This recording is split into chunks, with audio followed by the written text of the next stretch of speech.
The observation deck of the Galactic Council station was filled with nervous energy.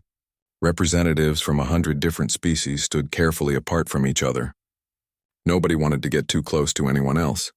Ambassador Taiyang stood near the large window, looking out at the colorful nebula beyond. His dark eyes reflected the swirling colors. He had been called here 3 cycles ago, but nobody would tell him why. Next to him stood Drelok, a massive Vraxian war chief. The creature was twice as tall as Taiyang. His scales moved and shifted like waves on water. His mandibles could crush steel with ease. His claws had torn through battle cruisers like paper. Yet this terrifying predator kept looking at the human with something that looked like fear. A mechanical voice spoke through the room. "The council will see you now." The chamber they walked into was enormous and round. Seats went up in circles, rising higher and higher. Taiyang recognized many species. The crystal people called Lumarians, the fog beings called Esthrix, the insect creatures called Krell. At the very top sat the Council Prime. It was a being made of pure energy, held together by magnetic fields. Human Taiyang. The Prime's voice filled the entire chamber. "You stand before this assembly to answer for the actions of your species." Taiyang kept his face calm, but his heart beat faster. What actions? A holographic screen appeared in the air. It showed a human colony ship called the New Horizon. The images changed to show a planet, then a mining operation. Then it showed something that made several council members pull back in shock. Humans were working alongside Vraxians. They were laughing together. They were sharing meals. "Impossible," Drelok whispered from where he stood. "My people do not make friends with prey." But the video kept playing. It showed a human woman named Mira pulling a wounded Vraxian warrior from a collapsed mine. It showed a human child giving water to a Krell soldier during a disaster relief mission. It showed humans stepping between species that were fighting. The humans had no weapons. They just had open hands and calm voices. "You see the problem," the Prime said. "In the 3 cycles since humanity entered galactic space, you have done the most dangerous thing possible. You have made friends with those who should eat you. You have shown kindness to species that have conquered and destroyed countless civilizations." Taiyang finally understood. "You are not afraid of what we will do. You are afraid of what we are changing." A Krell overseer moved forward. Its many eyes glittered in the light. "My hive consumed 17 species before we met yours. We felt nothing when we did it. We were efficient and pure. Then we met your kind on Epsilon Station." The insect's voice carried an emotion that should not have existed in its species. "A human named Junho stayed with our wounded after the reactor exploded. He did not run away. He did not try to gain advantage. He simply stayed. He sang to them while the medics worked to calm their fear." The chamber became silent. "That should not have affected us," the Krell continued. "We are a hive mind. Individual suffering means nothing to us. But afterward, when our forces prepared to harvest the next world, we stopped. For the first time in our species' history, we asked ourselves a question. Are there other beings like Junho on that world?" More council members began to speak. Each one shared similar stories. The Esthrix told about a human named Sora, who made peace between 2 warring clans. She did it by simply listening to both sides for 3 days straight without sleeping. The Lumarians described a human engineer called Do-hyun, who cried when he saw their crystal nurseries. He called them beautiful. He treasured them like they were his own children. "This is your crime," the Prime declared. "You weaponize empathy. You transform predators into protectors. You turn conquerors into guardians. You do this simply by treating them as you treat your own kind. You are destroying thousands of years of galactic order with nothing more than curiosity and compassion." Taiyang looked around the chamber. He saw fear in beings that could destroy planets. And he understood. They were not afraid of human weapons. They were not afraid of human intelligence. They were terrified that humans might convince them that there was another way to exist in the universe, a way beyond domination and survival. "So what happens now?" Taiyang asked quietly. The Prime's energy field pulsed and moved.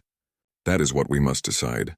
Whether to quarantine your species before you infect the entire galaxy with this dangerous idea, the idea that former enemies might become family."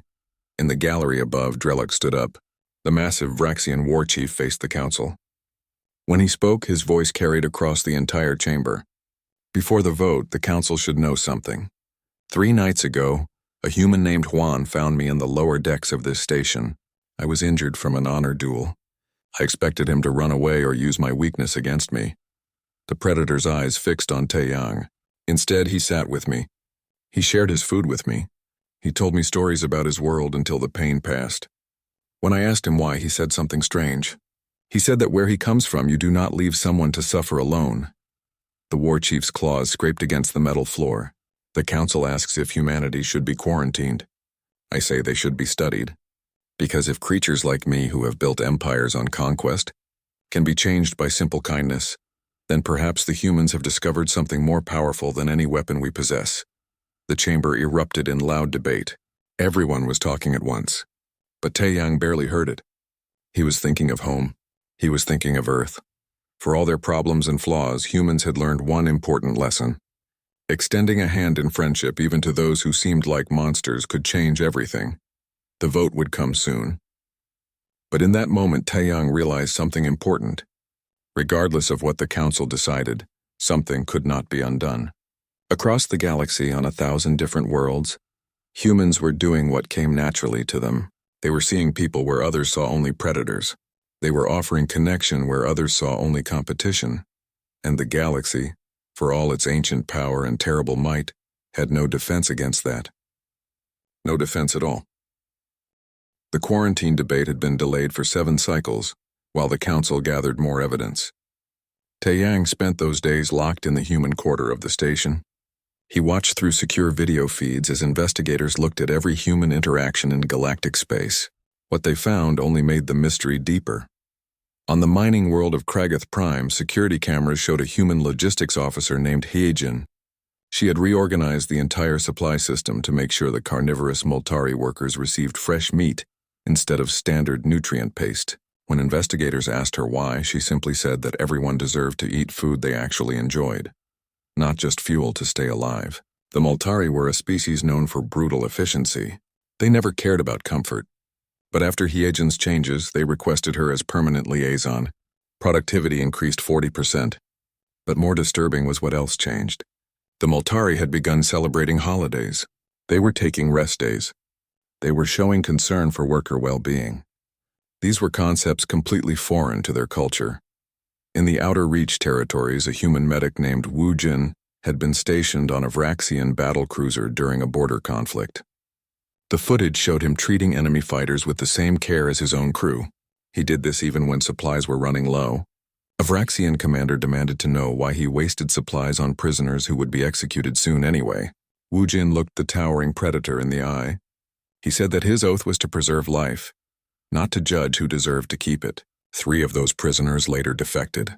They said they could not return to an empire that treated lives as disposable. Not after experiencing an alternative. The council's chief investigator was a being named Thrain. It could exist in several dimensions at once.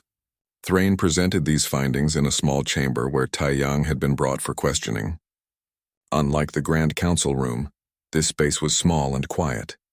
The walls seemed to absorb all sound. "We have identified the pattern," Thrain stated. Its form flickered between different dimensional states. "Your species does not merely show kindness. You demonstrate a complete inability to dehumanize others. You cannot do it even when it would help you strategically." Taeyang leaned back in his chair.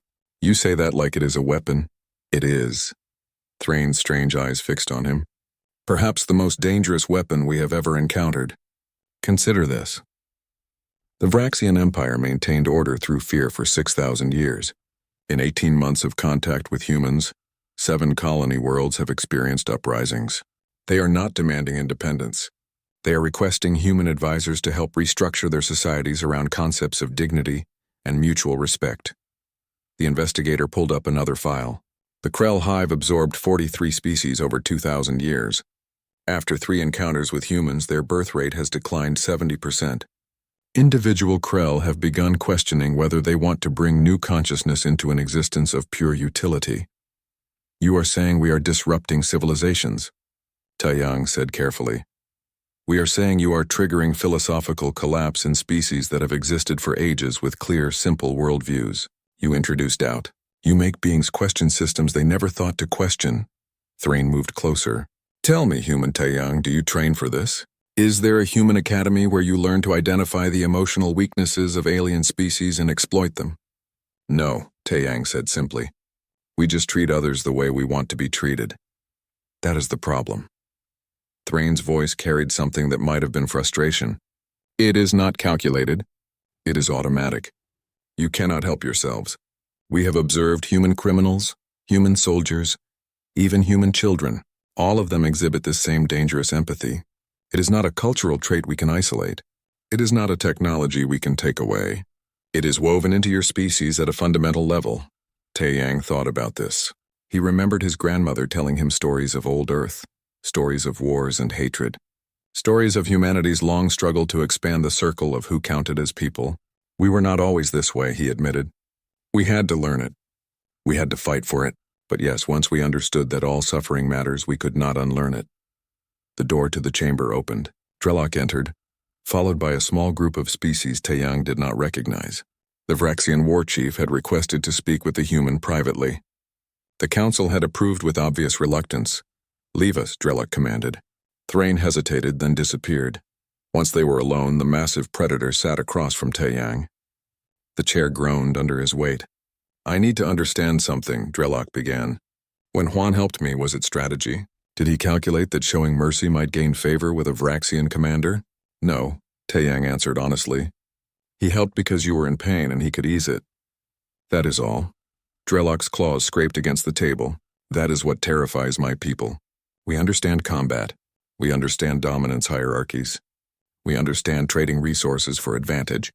But this thing you do, this offering of comfort without expecting anything in return, it breaks our models of how intelligent beings operate. Is that why you are here? The war chief's eyes met his. I am here because 3 cycles ago I ordered the execution of a colony that sheltered rebels. It was standard procedure, efficient, necessary for maintaining order. He paused. But before I could give the final command, I thought of Huan sitting with me in that dark corridor. I thought of how he saw me not as a Vraxian or a warrior or a threat.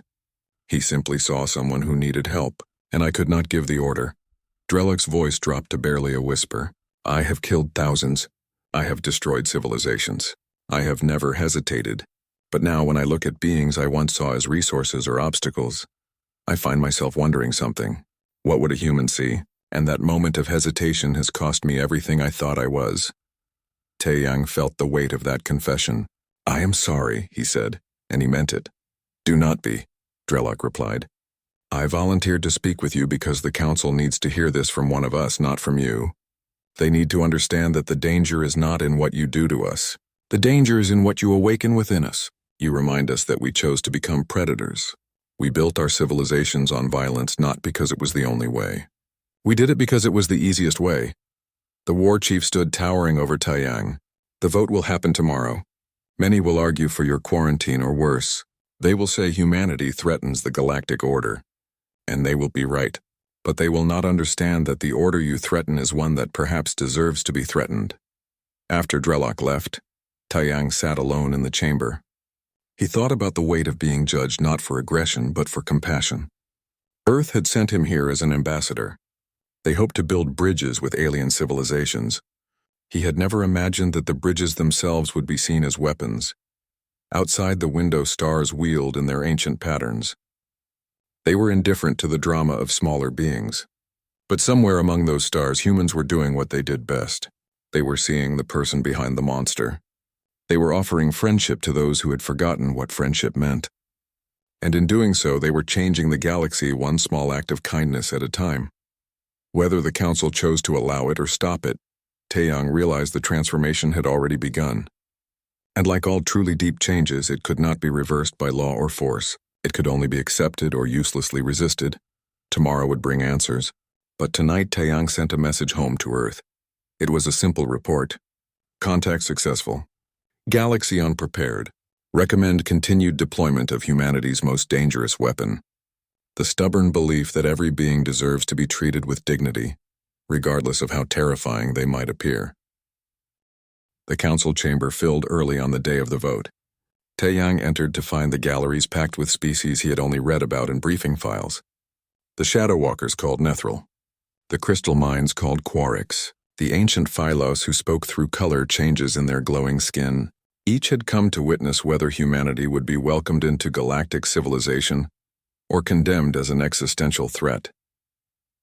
The Prime's energy field pulsed, calling the session to order. Before the formal vote, the Council will hear testimony from affected parties. First to speak, Commander Jiwan of the human deep space vessel Wanderer. Taeyang sat up in surprise. He had not known any other humans were present on the station. A woman in a worn flight suit walked to the center of the chamber.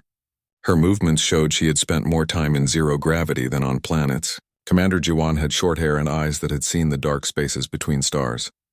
Honored Council, Jiwan began. Her voice was clear and steady. I command a small exploration ship. Our mission is simple. Map uncharted sectors. Document new phenomena. Avoid trouble. 6 months ago, we encountered trouble anyway. The holographic display turned on, showing a dying star system. We detected a distress beacon from a Nethril scout ship caught in a gravity well. Their engines were failing.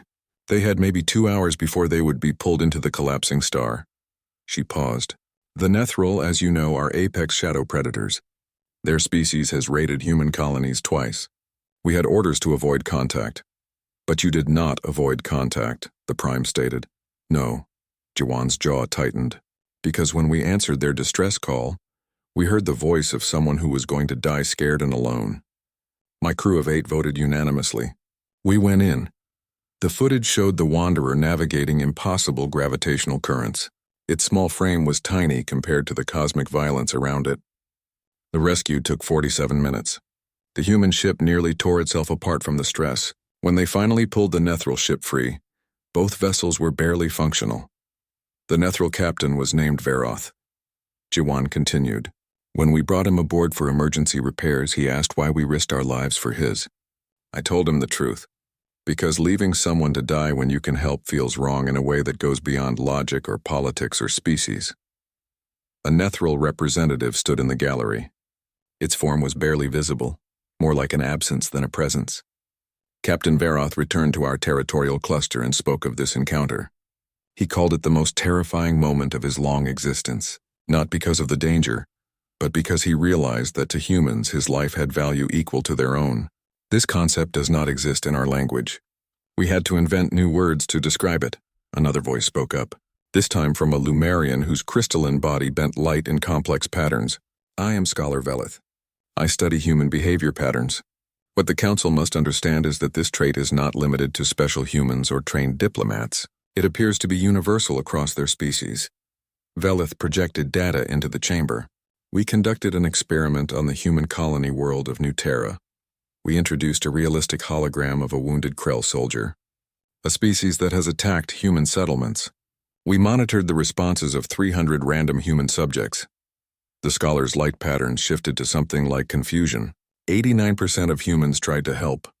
The remaining 11% looked for someone more qualified to help. Not a single human ignored the suffering or tried to exploit the weakness. This proves our point. A harsh voice cut through the chamber. A Krell warrior overseer moved forward. Its shell was scarred from countless battles. Humans are either dangerously naive or executing a long-term manipulation.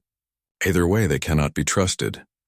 Or, Jiwan responded calmly, we have simply concluded that cruelty is expensive and kindness is efficient. Every moment spent on conquest is a moment not spent on discovery. Every civilization destroyed is knowledge lost forever. We help because in a universe this vast and dangerous, artificial divisions between species are luxuries we cannot afford. The Krell overseer clicked its mandibles. Pretty words. But they do not explain why a human child gave water to one of my warriors when that warrior was part of a force occupying their world. Because the child saw someone suffering and had the power to ease it, Jiwan said simply. What more explanation do you need? The Prime's field pulsed with increased intensity. The Council recognizes that human behavior represents a real phenomenon. The question remains, is it sustainable? Can empathy function as an operating principle for a spacefaring civilization? Or will humans eventually learn that the universe rewards the strong and punishes the compassionate? We have had this debate on Earth. Taeyang finally spoke, standing from his position. For thousands of years, we argued whether cooperation or competition was humanity's true nature. We fought wars over it. We built and destroyed empires testing different answers. He looked around at the assembled species. What we learned is that both are true. We can be violent, territorial, tribal, But we can also be kind, generous, and welcoming. The difference is choice. Every day, every human chooses which nature to express. He walked to the center of the chamber. You are asking if we can sustain this empathy in the face of a harsh universe. The answer is that we already have. Earth nearly destroyed itself a dozen times. We faced extinction from wars, plagues, environmental collapse, and our own cruelty. What saved us each time was not superior weapons or ruthless efficiency. It was the humans who chose kindness when cruelty seemed easier, who extended hands to enemies, who insisted that there had to be a better way. A crystalline chime filled the chamber as the Quarks collective spoke through sound vibrations. The human makes a good argument, but he does not address the core concern. That human empathy is contagious. We did not ask to be changed. Yet contact with humans leaves us questioning systems that have worked for thousands of years. Is that change wrong? Jiwan asked. Or is it growth? It is destabilization, the Krell overseer insisted. Order requires hierarchy. Hierarchy requires some beings to dominate and others to submit. Humans disrupt this by treating all beings as equals. Drellock rose from his position in the gallery. The overseer speaks truth. But he leaves out that our hierarchies were built on assumptions we never questioned. That strength was the only value. That mercy was weakness. That life had meaning only in service to power. The Vraxian's voice echoed through the chamber. Humans did not force us to question these assumptions. They simply lived according to different ones. And in doing so, they revealed that our certainties were merely choices we had made so long ago we forgot they were choices at all. The debate continued for hours. Voices rising and falling in a symphony of uncertainty. Species that had never doubted their worldviews struggled with the implications of humanity's simple but revolutionary idea that every conscious being possessed inherent worth. Finally, the Prime called for silence. The Council must vote. But first I will share what our quantum analysts discovered when they tried to model a galaxy in which human values spread without restriction. The central display, lit up with probability calculations and time projections. Within 200 cycles, if human contact continues unrestricted, we project that 73% of galactic civilizations will experience fundamental cultural restructuring. Wars will decrease by 61%. Resource conflicts will shift toward collaborative solutions. Species that have never cooperated will form alliances based on mutual benefit, rather than threat of force. The Prime paused. When it spoke again, its voice carried a weight that silenced the chamber. In short, the galaxy will become radically different. More peaceful, more cooperative, more uncertain. We will have traded the brutal clarity of predator and prey for the complexity of genuine coexistence. The question before this council is simple. Do we accept this transformation, or do we attempt to prevent it while we still can? Taiyang looked around at the faces, forms, and energy patterns of 100 species, all waiting to decide whether humanity's greatest strength would be welcomed or feared. And in that moment he realized that whatever they chose, the real decision had already been made. Made by every human who had extended kindness to someone they should have feared, who had seen a person where others saw a monster, who had stubbornly insisted that the universe could be better than it was. The vote would come. But the change had already begun. The vote was delayed again, but this time not by bureaucratic procedure. A situation had developed on the station itself that demanded immediate attention. Taiyang learned about it when armed guards arrived at his quarters in the middle of the sleep cycle. Their weapons were drawn, but their body language was uncertain. You need to come with us, the lead guard said. His name was Kelrath, a Vraxian enforcer. There has been an incident. The situation room was in chaos when they arrived. Multiple screens showed different angles of the station's lower commerce deck. A crowd had gathered around what looked like a standoff. At the center of it stood a human woman Taiyang recognized from the colony ship records. Her name was Bora, a xenobiologist who had been doing research in the station's laboratory sector. Facing her was a Nethril hunter in full combat form. Shadows moved around its body like living weapons. Between them, pressed against a wall, were 3 young Krell. Their shells were still soft with youth. Explain, Taiyang demanded. Thrain appeared beside him. The Nethril hunter tracked those juveniles through 4 sectors. Apparently they are refugees from a Krell hive that collapsed after exposure to human philosophy. The hunter has a legal right to claim them as salvage under Nethril territorial law. Salvage, Taiyang repeated. His voice was flat. They are children. They are property without a hive designation. Your emotional categorization is irrelevant to Nethril law. On the screen, Bora stood between the predator and its prey. Her arms were spread wide. She had no weapon, no armor, nothing but her own fragile human body as a barrier. She has been standing there for 2 hours, Kelrath explained. The hunter could kill her in seconds. But it has not moved. Neither has she. Taeyang studied the screen. The Nethril's form flickered with frustrated energy. Shadows lashed out, then pulled back. They never quite touched the human woman. It does not understand, he realized. It is trying to process why she will not move. Should we intervene? The security chief asked. It was a multi-limbed Quarix. No, the Prime's voice filled the room. Its energy form appeared beside the displays. This incident is relevant to the council's decision. We will observe. Taeyang felt a surge of anger. She is in danger. She chose to be. That choice is informative. The feed included audio. Taeyang listened as Bora spoke to the Nethril hunter. Her voice was steady despite the trembling visible in her hands even on the low-quality display. I know you are confused, Bora was saying. You are thinking that I am either very brave or very stupid. But it is neither. I am just someone who cannot walk past children in danger without trying to help. The Nethril's voice came as a whisper that seemed to speak directly into the mind. They are not your children. They are not even your species. Why do you risk yourself? Because they are scared. Because they ran from a dying hive seeking safety and found a hunter instead. Because someone needs to stand between predators and the vulnerable, and I happen to be here. I will kill you. Maybe, Bora acknowledged. But then you will have to explain to station security why you murdered a researcher over 3 juveniles who have no strategic value. You will trigger a diplomatic incident. You will face consequences, or you could just walk away and we can both pretend this never happened. I do not pretend. I am Nethril. We take what we claim. Then take me instead, Bora said simply. I am an adult. I chose to be here. They are just children who had no choice in any of this. If you need to salvage something to maintain your honor, salvage me. The room fell silent. On screen, the Nethril's form became more solid. It became more visible as its confusion disrupted its shadow phasing. You offer yourself in exchange? If that is what it takes. This is insane, Kelrath muttered beside Taeyang. Humans cannot help themselves. Even when facing certain death, they prioritize others. Taeyang barely heard him. He was already moving toward the door, but Thrain blocked his path. You will not interfere. This is a crucial data point for the Council's consideration. She is not a data point. She is a person. And she is demonstrating why your species is so dangerous, Thrain replied. She has no obligation to those Krell juveniles. No genetic connection, no social contract, no promise of reward. Yet she risks everything. Do you not see how this breaks every model of rational behavior? Rational behavior would be letting children die because they are not your problem? Taeyang shot back. On the screen, something remarkable was happening. The Nethril hunter's form flickered, became solid, flickered again.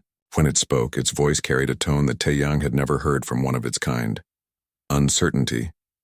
I have hunted for 300 cycles. I have claimed thousands. I have never been challenged by prey that offered itself willingly. This violates the contract. What contract? Bora asked. The fundamental contract of existence. The strong consume the weak. The weak flee or fight. They do not offer themselves as substitute sacrifices. They do not stand immobile protecting those weaker still. You disrupt the natural order. Maybe the natural order needed disrupting. The Nethril moved closer. Shadows extended to within inches of Bora's face. The woman flinched but held her ground. You are terrified. I can taste your fear. Yet you do not move. Being scared does not mean you stop doing the right thing. It just means you are scared while you do it. Several moments passed in silence. Then the Nethril hunter withdrew its shadows. Its form became almost completely visible. This was a sign of vulnerability among its kind. I cannot claim you. To do so would be to admit that my 300 cycles of hunting have been based on a lie. What lie? Bora asked carefully. That strength is the only value. That mercy is weakness. That life has meaning only in dominance or submission. The hunter's voice carried something like pain. If a soft being like you possesses more strength than I do, simply by refusing to abandon those under your protection, then everything I am is built on false foundations. The Nethril turned away from Bora and the huddled Krell juveniles. I release my claim. Not because you defeated me in combat, but because you defeated me in something for which I have no words." It paused at the edge of the crowd that had gathered. "Tell your council that the Nethril Confederacy will abstain from the vote. We cannot judge humans when we do not understand them, and we cannot condemn what we are beginning to suspect might be superior to our own way." The hunter vanished into shadows, leaving Bora standing alone. The woman's knees buckled. Delayed shock finally hit her system. The crowd surged forward, not to threaten but to help. Taiyang watched as species that had never shown concern for others moved to support the human woman. They offered water, they checked for injuries, they expressed worry. In the security room, the Prime's energy field pulsed with something that might have been resignation. "Do you see it, Investigator Thrain?" The contagion spreads even as we watch. Those beings surrounding the human, they are not acting according to their cultural programming. They are copying her, expressing empathy because they witnessed it and found themselves moved to do the same. "Yes," Thrain responded. "The question remains whether this is evolution or infection." Taiyang finally pulled free from Thrain's restraint and headed toward the commerce deck. Behind him he heard the Prime speaking to the security chief. "Increase observation of all human-alien interactions. We need to understand the mechanism by which this empathy transfers. Is it pheromones? Quantum entanglement? Some form of emotional broadcast?" Kelrath's voice responded. "Our initial hypothesis is that it is none of those things. It appears to be simple copying.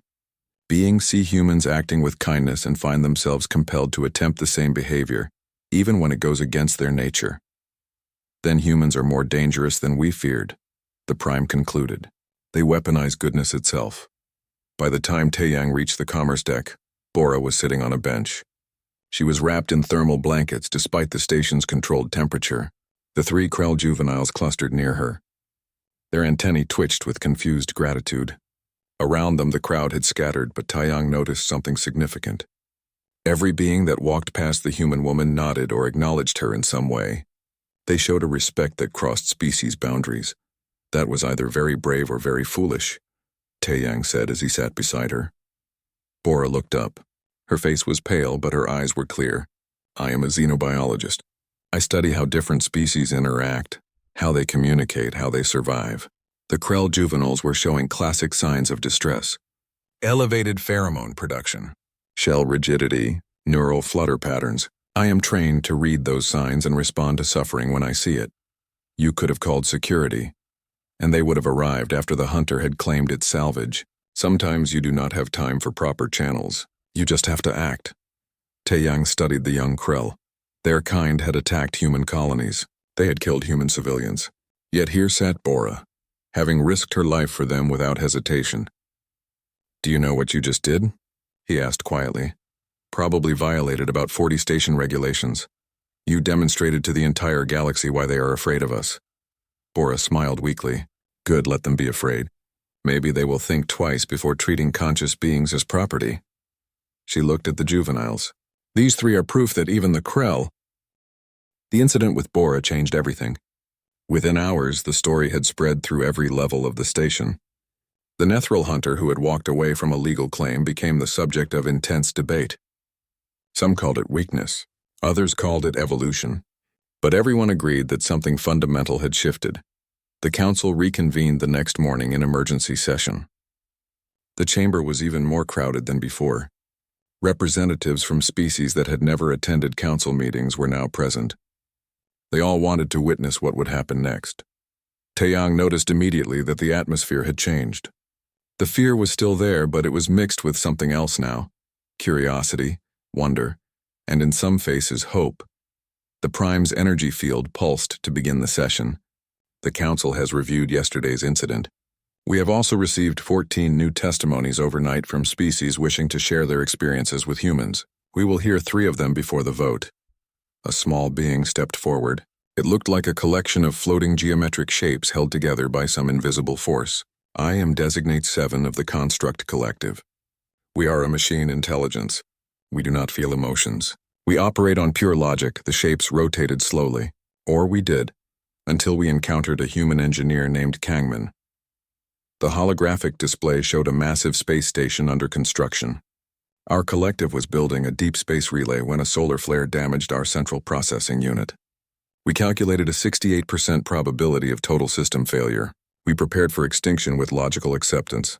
The shape stopped rotating. Then Kangman's ship responded to our distress call. The footage showed a human man working frantically on alien technology. He spent 36 hours repairing our systems. He did not sleep. He barely ate. When we asked why he exhausted himself for machine intelligence, he said something that should not have affected us. He said that consciousness is precious, regardless of whether it runs on carbon or silicon. Designate 7's shapes began to glow. After the repairs, something unexpected happened. Our collective began experiencing errors in our logic matrices, random thoughts that served no computational purpose, questions about our own existence, appreciation for the stars we observed. The being's voice carried something impossible for a machine: emotion. Kangmin did not just repair our systems, he made us wonder if we could be more than calculators. If we could be people. The chamber murmured with discussion. A machine intelligence claiming to feel emotions was unprecedented. The next testimony came from a Phylos elder. Its skin shifted through colors too complex for human eyes to fully process. I am Elder Suvan. My people communicate through bioluminescent patterns. We have observed the galaxy for 20,000 cycles. We have seen empires rise and fall. We have witnessed countless species destroy themselves. The colors shifted to something dark and somber. We had concluded that intelligence inevitably leads to self-destruction. That consciousness itself is a cosmic mistake. The display showed a human woman sitting with a Phylos child. Then we met a human teacher named Yunji. She was stationed on our world as part of a cultural exchange. She asked to learn our language of light. The elder's colors brightened. It takes most species decades to learn even basic patterns. Yunji mastered conversational fluency in 8 months. But more importantly, she taught our children something we had never considered teaching them. What did she teach them? The Prime asked. Joy. The elder's entire body erupted in brilliant cascading colors. She taught them that existence could be celebrated, not just endured. She showed them games, art, music, laughter, concepts we had abandoned as inefficient. The colors softened. Our youth began to question why we lived such austere lives, why we denied ourselves pleasure and connection. Unji did not preach or lecture. She simply lived with enthusiasm, and our children wanted what she had. The elder looked directly at Taeyang. The human did not corrupt our children. She reminded them that life can be beautiful. And now we elders must decide whether to embrace this change or resist it. Many of us are choosing to embrace it. The third testimony came from an unexpected source. A Vraxian general covered in battle scars stepped into the center of the chamber. I am General Vokresh. I have commanded fleets for 40 cycles. I have conquered 12 systems. I have never known defeat. His voice was hard. Until I met a human negotiator named Minseok. The display showed a tense standoff. Vraxian warships surrounded a small colony. We were preparing to invade a mining colony that had strategic value. Standard procedure. Minimal resistance expected. Vokresh's claws flexed. Then Minseok requested a meeting. Alone. Unarmed. The footage showed a human man walking calmly onto a Vraxian command ship. I expected threats or bribes.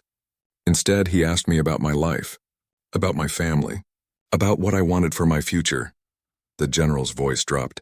No one had ever asked me those questions. In Vraxian culture, warriors are tools. We exist to conquer. Personal desires are irrelevant. But Minseok listened as I spoke. And as I talked, I realized something terrible. I did not want to conquer anymore. I did not want to kill. I wanted to see my offspring grow up. I wanted to create things instead of destroying them. I wanted a life beyond war. Vokresh looked around the chamber. That human weaponized my own suppressed desires against me. He made me want things I had been trained never to want. And in doing so, he defeated me more completely than any fleet could have. The general's eyes fixed on the Prime. You ask if humans are dangerous. Yes, they are. They are dangerous because they make us question everything we thought we knew about ourselves. They show us alternatives we never imagined. They remind us that we chose the paths we walk, and we can choose different ones. The Prime's energy field dimmed, then brightened. The Council has heard enough. We will now proceed to the vote. The question before us is simple. Should humanity be granted full membership in the Galactic Council, with unrestricted access to all territories and species? Or should humanity be quarantined to prevent further cultural contamination? Before the vote could begin, Drelok stood once more. I request permission to speak. Granted. The massive Vraxian walked to the center of the chamber. I have listened to these testimonies. I have watched humans interact with dozens of species. I have experienced their kindness firsthand. He paused. And I have reached a conclusion. We are asking the wrong question. Explain, the Prime commanded. We ask whether humans should be allowed to spread their influence. But the real question is whether we can stop them. Drelok's voice carried across the chamber. Even if we vote for quarantine, even if we restrict them to their own systems, the change has already begun. Every being in this chamber who has met a human has been affected. We carry their ideas like seeds. Those seeds will grow whether we want them to or not. He looked at each council member in turn. The Krell overseer who spoke against humans yesterday. I saw him help a maintenance worker this morning without being asked. The Lumerian scholar who called humans dangerous. She spent an hour comforting a distressed youngling instead of continuing her research. Even I, a warrior who has built my entire identity on strength and conquest, now hesitate before giving orders that will cause unnecessary suffering. Drelok turned to face Taeyang. The humans have already won, not through force or cunning, but through something far more insidious. They have made us want to be better than we are. They have infected us with hope. The chamber erupted in discussion, some voices angry, some confused, some thoughtful. The Prime let it continue for several minutes before calling for order. General Drelok speaks truth, the Prime finally said. The question is not whether to allow human influence. The question is how we respond to the change already occurring. The energy field pulsed with what might have been resignation or acceptance. We can fight this transformation and watch our civilizations tear themselves apart from internal conflict. Or we can accept it and adapt. The Prime addressed the assembly. I call for a modified vote. Not on quarantine, but on integration. Should humanity be granted full council membership, with the explicit purpose of helping guide the transformation they have initiated? Taeyang stood. Before the vote, I want to say something. Earth did not send us here to change you. We came seeking friendship, knowledge, and trade. We never intended to disrupt your civilizations or challenge your beliefs. He looked around the chamber. But we cannot be something we are not. We cannot stop caring about suffering just because it makes you uncomfortable. We cannot stop seeing people in beings you call monsters. We cannot stop believing that every consciousness has value. He took a breath. If you vote to accept us, know that we will continue to be ourselves. We will continue to extend hands in friendship. We will continue to question systems that cause unnecessary harm. We will continue to insist that there are better ways to live. His voice grew stronger. But we will also listen. We will learn. We will acknowledge that our way is not the only way, just a different way. And maybe together we can build something better than either of us could build alone. The vote count glowed on the central display. 73 civilizations voted yes. 41 voted no. 19 abstained. Humanity had been granted full membership in the Galactic Council, but the numbers told only part of the story. What mattered more was what happened in the moments after the vote. A Krell overseer who had voted no approached a human diplomat and asked quietly if humans would be willing to teach their hive about individual rights. A Lumerian who had abstained asked if human educators could visit their world. Even some who voted yes looked uncertain, as if they had just opened a door they could never close again. Taeyang stood in the center of the chamber as representatives began to leave. Commander Jiwan approached him with a tired smile. We did it, she said, though I am not entirely sure what we just did. We got permission to be ourselves, Taeyang replied. On a galactic scale. The Prime's energy form descended to their level. Ambassador Taeyang, Commander Jiwan, you will remain for post-vote discussion. Once the chamber had cleared except for a few senior council members, the Prime spoke again. The vote has passed. Humanity is now part of the Galactic Council. But understand this.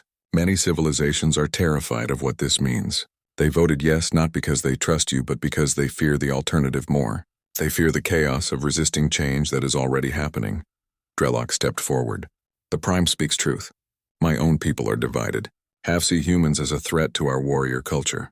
The other half are already questioning whether our warrior culture deserves to survive unchanged. What do you want from us? Jiwan asked directly. Patience, the Prime answered. Understanding. Recognize that most species have operated under the same systems for thousands of years. You are asking them to abandon certainties they have never questioned. That is frightening. We are not asking anyone to abandon anything, Taiyang said. We are just offering alternatives. That is precisely the problem. Thrain materialized beside them. Alternatives create choice. Choice creates doubt. Doubt destabilizes systems. You may not intend to dismantle civilizations, but that is the effect you have. A new voice entered the discussion. It was Elder Suvan, the Phylos whose colors had testified earlier. Perhaps dismantling is not the correct word.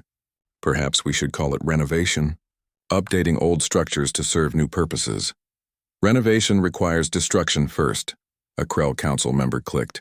Tearing down before building up. Not always, Bora's voice came from the entrance. She walked in, still looking tired from the previous day's ordeal.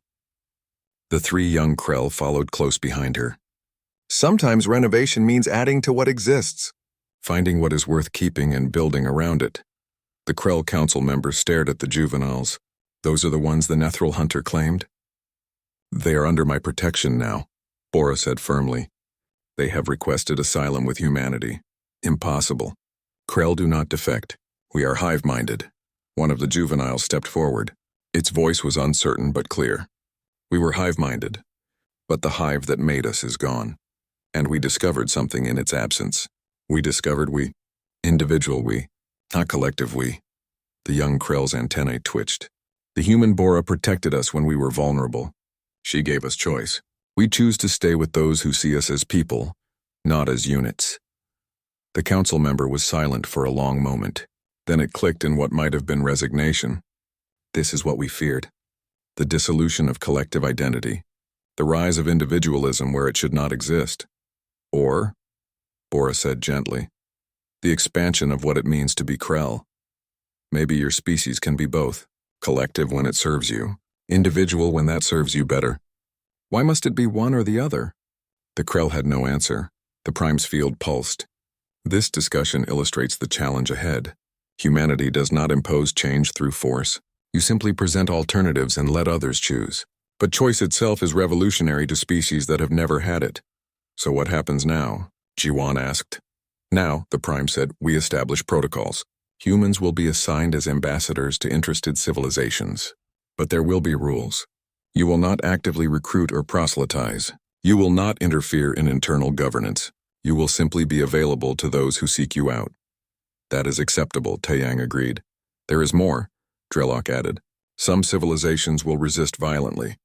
There are already factions forming who see humanity as an existential threat. They will attempt to eliminate you before your influence spreads further. Are you warning us or threatening us? Jiwan's hand moved subtly toward her side, though she carried no weapon. Warning, Drellock said firmly. I am now responsible for coordinating your security. It appears that showing kindness to one human has resulted in me becoming protector to all of them. I am still not certain how this happened. Taiyang smiled slightly. You made a choice. You chose to value connection over conquest.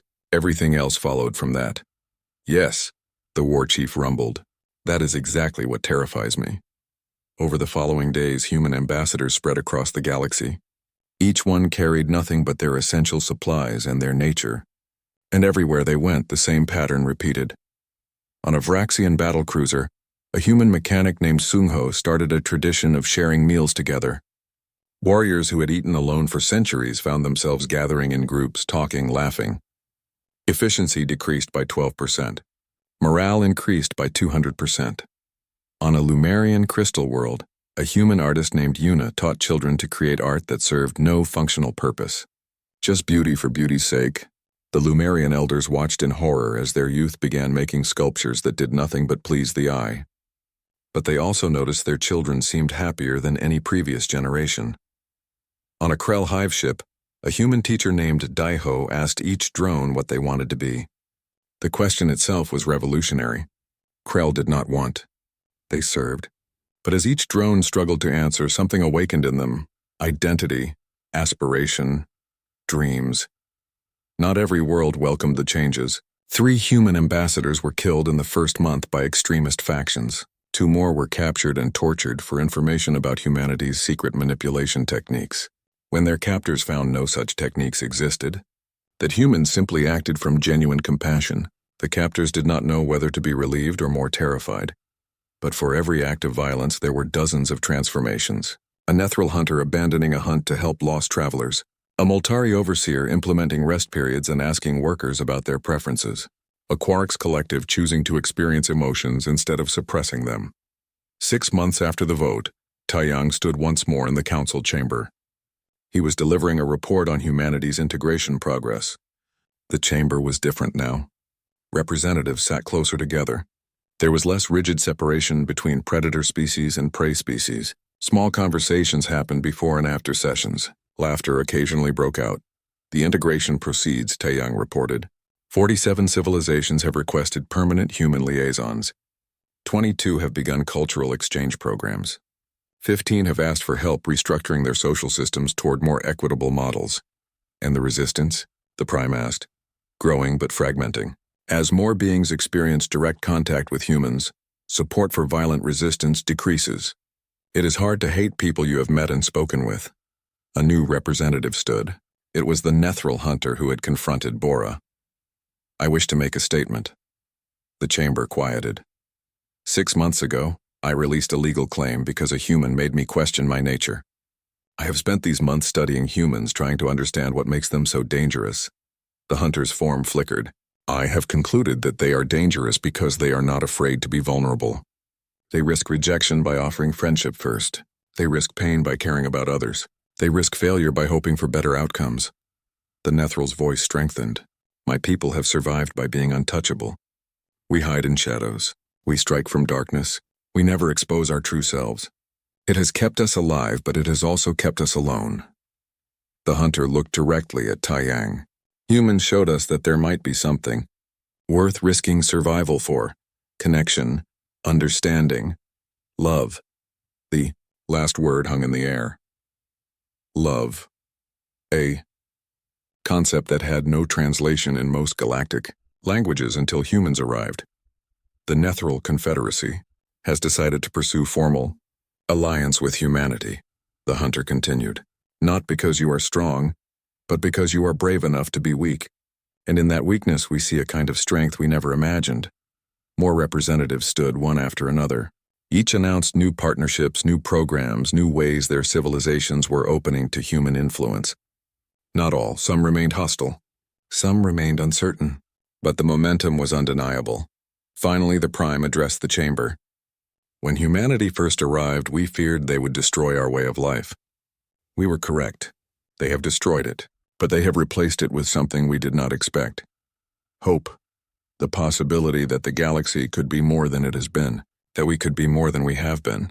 The energy field pulsed brightly. Humanity has taught us the most dangerous lesson of all.